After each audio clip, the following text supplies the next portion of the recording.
Quezon Roosevelt 1936 commemorative coin. Yeah. Isabel. 4 pesos. 4 pesos. 1 peso. 1 peso. Yeah. Biro mo? Ganito yung piso natin ngayon, pero gold yan.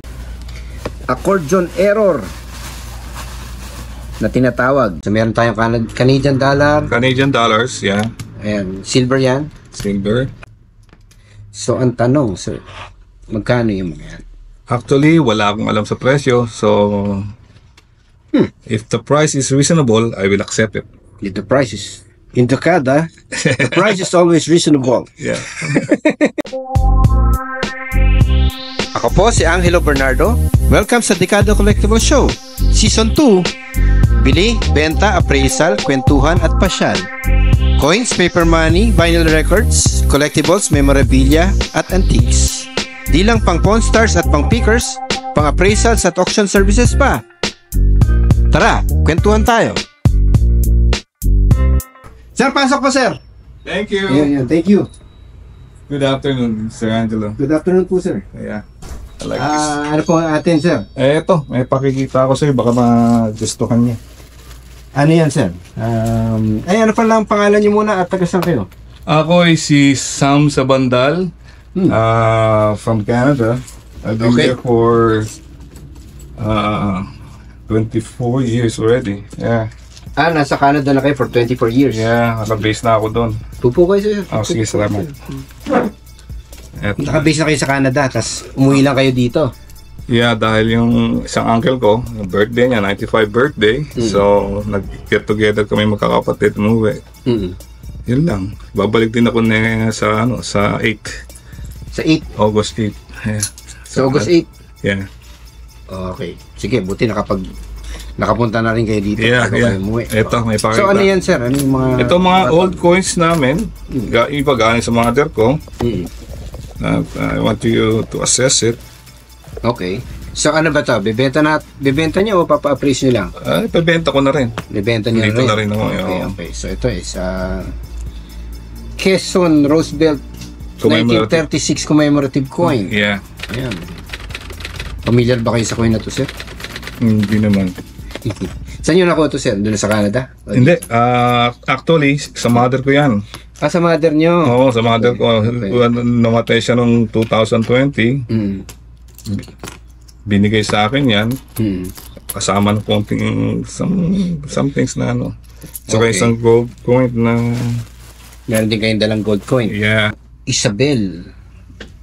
4 pesos. 4 pesos. 1 peso. 1 peso. 1 peso. Yeah. Biro mo? Ganito yung piso natin ngayon, pero gold yan. 1861, ano? Ang 1861 sa 4 pesos ay common. Isa sa, common date yan. Common date, tas ginawa ng alahas. So, ibig sabihin, ang presyo natin dito, hindi na malalayo sa gold value. 1.77 grams. Yan. So, meron tayong Canadian dollar. Canadian dollars, yeah. Ayan. Silver yan. Silver. Ito, ano ba ito? 1940. Ang 1940 ay, meron kasing meron kasing silver na ganito. Yung, ayan. Itong may silver na ganito. Na nickel. Ano yun? Tawag sa kanya war nickel. War nickel. Okay. Kasi kailangan nila yung pera ng gera. Yung nickel, yung gera panggawa ng bala. Armaments, bala. So mas valuable noon yung ganong metal. So pero kailangan din nila mint ng pera. Mint ng pera, yeah. Hinaluan nila ng silver. Okay. Parang 50% silver. 1942 to 1945 ang war nickel. So out ito. Hindi siya. Pwede ito. Okay.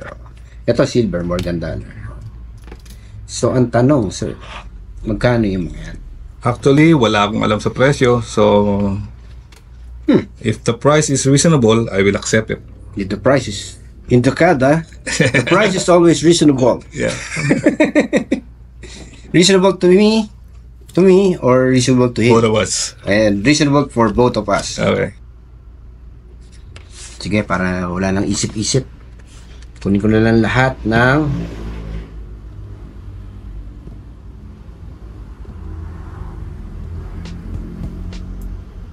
10K. Mababa. Bigyan niyo akong presyo. Mababa. Bigyan niyo akong presyo, sir.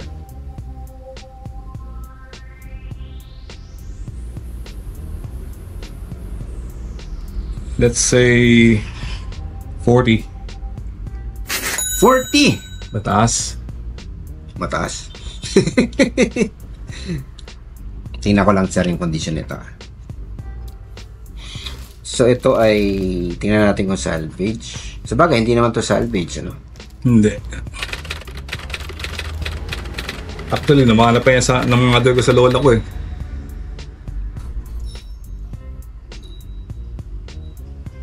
Okay. 40.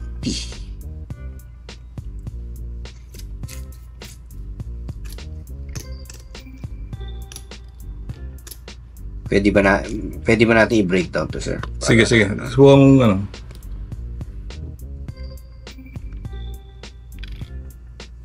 Yan, ganyan. Okay. Ito, sir, ang kuha ko ay 600. 600. Okay.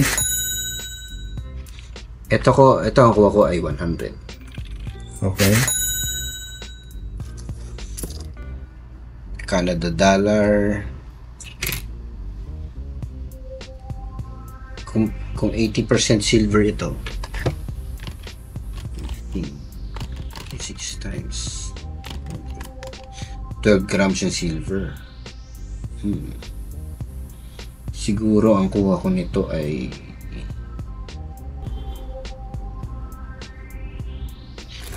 350. Ang isa. Okay. Tama ba? Yeah. 350 per gram. 350 per piece. Peace. So ito ay 1, 2, 3, 4, 5, 6. So 6 times 350 to 1 to 1 to 2 to 8 na. Yan. Ito ang kuha ko ay si gold value, no?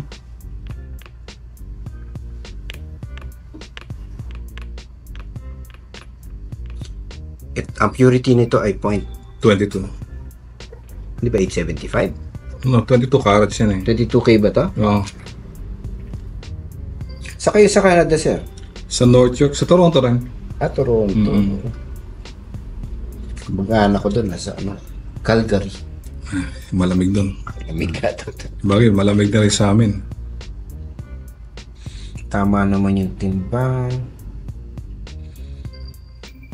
Ano siya? 0.875. Ito, sir. 0.875. Okay. 21 kayo yan. Okay. Gusto ko marinig, sir, magkanong presyo nyo dito. Ito na siguro mga 10 na eh. Ito, wala akong alam dyan sa if you yung reasonable price mo, yun ang bigay mo sa akin. Medyo tama yung ko kanina eh. 10? Hindi, pwede ko pataasan. Oh, sige. Pwede ko pataasan, pero hindi 40. Oh, sige, bigyan mo sa akin yung pwede mo yung pinakasagad mong ano. Ito alam ko bihira meron ito eh. Totoo yan. So ito siguro, sir, sa condition niya. Tingnan ko lang kung may mga gasgas. Okay. Meron. Medyo na actually ito. Medyo worn na ito. Ang condition niya ay nasa very fine na siguro to. Sa very fine. Kaya ko pa itaas to ng Ito hanggang 5 lang talaga ako. Ito kaya ko itaas ng 6.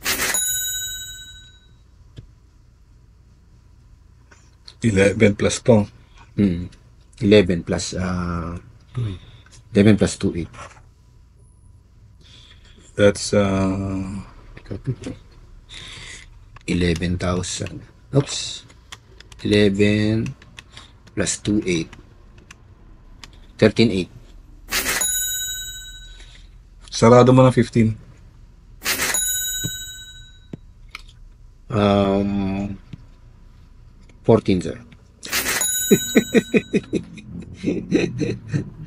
14, sir. Hindi tayo ano dito. Kung alam nyo kung hindi ito Naka-welding. naka-welding, easily pwede siya magdoble. Pwede mag-10. More than pa. Kung ano lang. Sa condition niya, pwede ka pa mag-10 dyan eh. Kasi naka-welding. Yun, sir. Parang sira na yung numismatic value niya. Ito naman, yung maganda nito, minsan maabot na ng 15. Maganda talaga yan eh. Oo, pero hindi siya maganda. Hindi. Ang rarity niyan, bihira talaga pero yan. Hindi siya salvage. Hindi. Pero hindi rin siya uncirculated or almost uncirculated para mag-warrant na magandang pressure. Ang tawag mo, 14? 14, sir. Cash. I know, you're dealing with all this cash. 14.5. Sarado mo na. 14.5. Para doon sa, sige. Ngayon kasi 14.5 yan. Okay, medyo mahal, pero sige. Okay, deal. First deal naman natin. Okay. Thank you. Accordion error na tinatawag. Alam niyo ba paano nagagawa itong accordion error? Sir? Ang alam ko kasi sa central bank, balig-balig yan. Kinakat nila, na-miss ano to. Naka-fold na siya, na hindi nila alam na natabunan siya nung pagkat nasama na sa ano. Natabunan kasi malalaking sheet ito. Oo, malalaking sheet yan eh. Yeah. Tapos, pag dumaan sa machine yan, minsan nalulukot. Tapos paglukot, napiprint. Sige, tingnan. Para masabi ng accordion error to, buksan natin. Sige. Pag nabuo natin to, dun sa ano niya. Buo yan. May picture kayo. Wala pa na yung cellphone ko. Accordion error to. Sige. Okay na siya.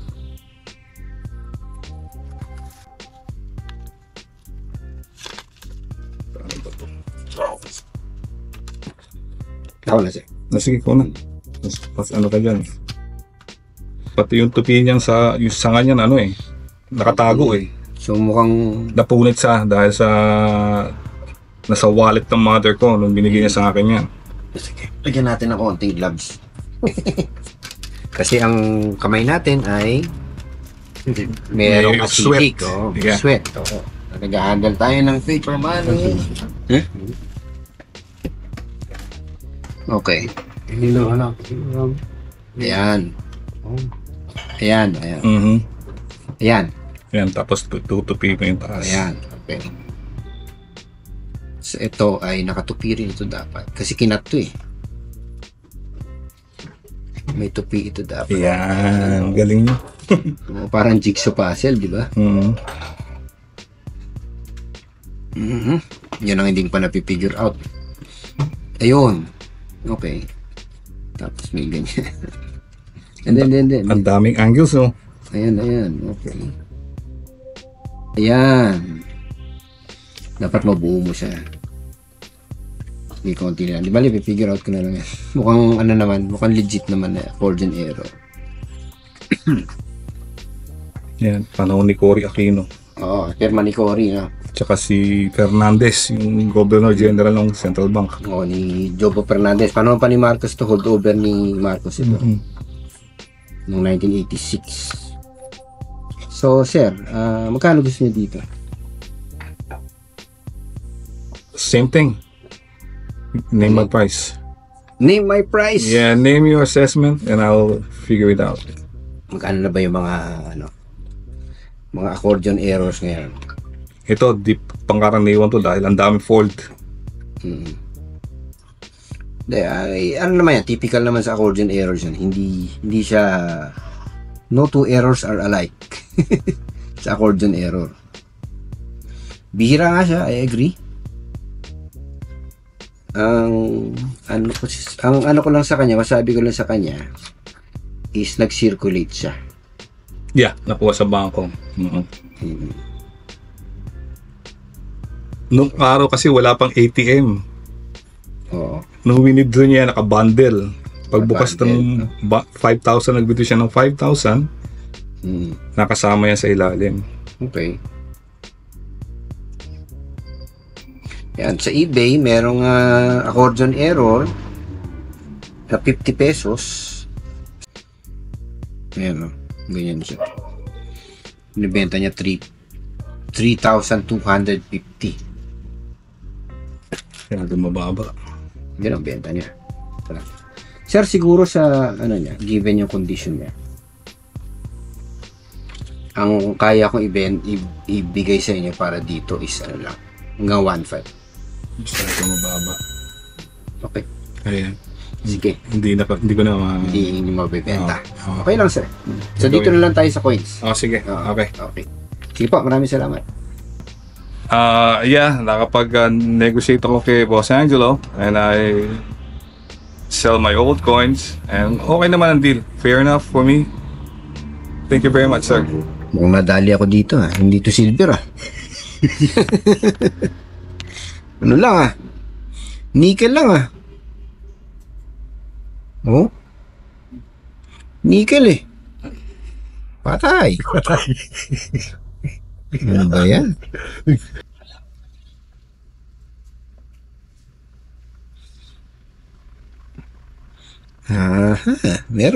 Meron pa rin.